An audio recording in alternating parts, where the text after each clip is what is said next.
Hello and welcome to another video.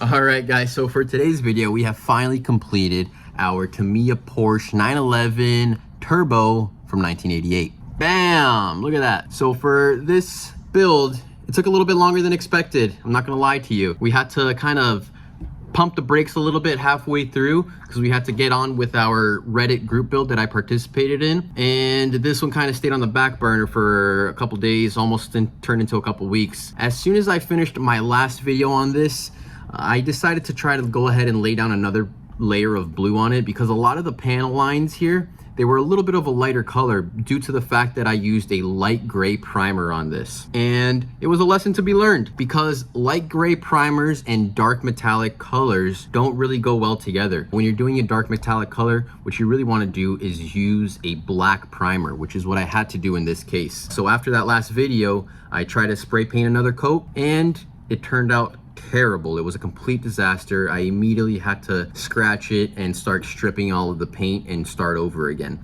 So we left this sitting in isopropyl alcohol for about 3 to 4 days, I want to say. And I was periodically going in there with a toothbrush and just scrubbing until all the paint was off.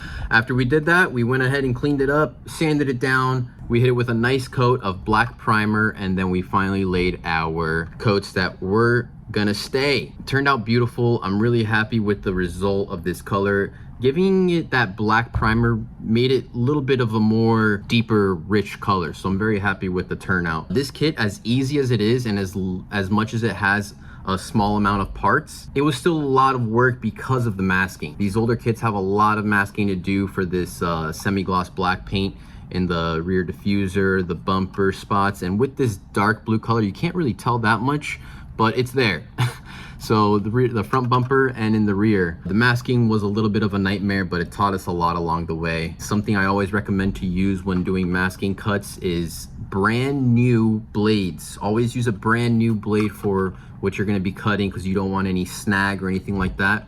And go a step further and use the Z line, I believe they're called, or the Z series from X-Acto. They have a little gold edge on the blade and they're way sharper, and they do a great job when you're trying to cut very precise lines in your masking process. We also went ahead and learned a new technique, and that is with these lights here. A lot of these lights, they call for you to paint on the body directly a silver color or like aluminum color for the lights to kind of pop out a little bit. And we did that for the back, right? We did that for the back, but for the front and for the side ones here, I tried a new technique and we went ahead and painted directly on the lights on the back side of them. We painted that silver color and then the orange, what have you, on the front. And it turned out pretty great because it reduced the risk of, you know, getting extra paint on the model body itself and made it a little bit faster. Another thing that sped up the process a little bit for me were AK color markers. I started using those for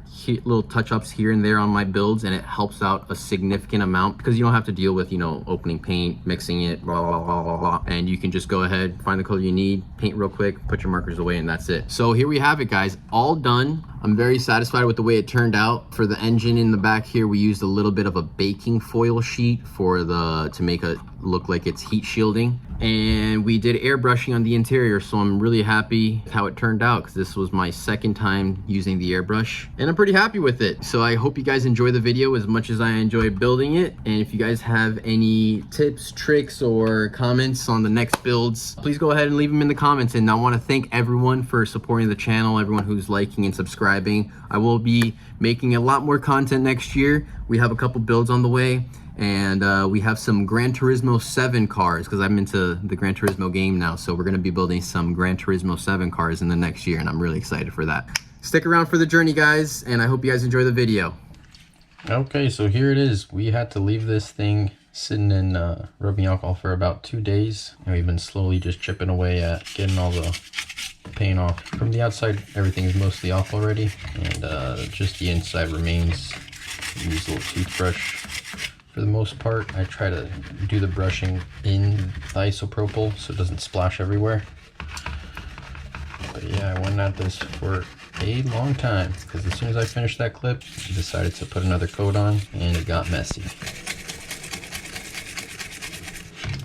now we have our black primer. We're going to go ahead and give this a nice wash and get it ready for some priming.